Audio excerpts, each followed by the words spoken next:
Assalamu alaikum waumini, salamu nawapatia. Mungu akulipeni kheri nyote mnoniangalia. Hapa utapata mazuri na mengi yanovutia, kikubwa kuwa tayari katika kufuatilia. Ya Rabbi niongoze vyema nisije nikapotea, nijalie yalo mema wewe ulioyarizia, na yote aloyasema mtume wetu nabia, moyo usije simama wakati sijatubia. Niepushie hasad na husda za walimwengu, nikemea no maovu nami niwe na uchungu, nisivae dunia nikajifanya mzungu, zikinikuta changamoto nijue riski mafungu. Nijalie binadamu nijue kuishi nao, sio kila watalofanya niwe naungana nao. Niepushe na tamaa kwenye kipindi cha mafao, nipe moyo wa kutoa, sio kila mtu na kwao. Wajalie wazazi washukuru kunizaa, so anatokwa machozi mwanetu anakesha baa. Wazidishie mapenzi popote watapokaa, wajalie mwisho mwema pindi itapofika saa. Mana safari tulonayo nahisi kaishafika, japo nyuma ya pazia pia sina uhakika. Mambo yenye kuvutia sija kaniteka, nisije nikaangamia mwisho nikashindwa kutoka. Niepushie mbali mambo ya kwenda kwa waganga, sio kuswali tayari mina iwaza maiti changa.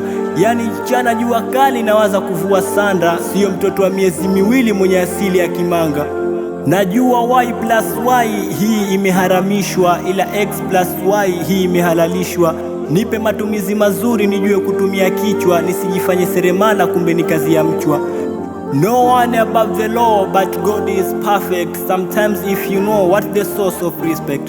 Imani yangu ijaze mbele nisije nikalosti, kuna mambo nikiyafanya mbeleni yatanikosti.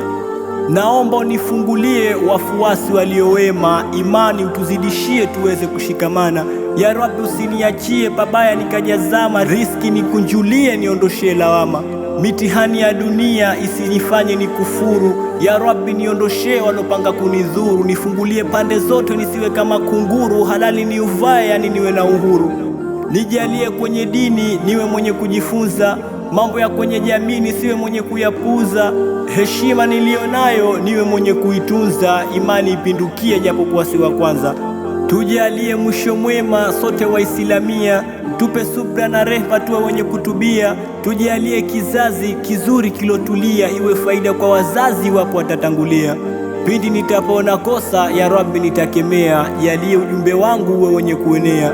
Na walosikiliza kuna mengi yanafuatia, usisahau kusubscribe, kulike na kushare.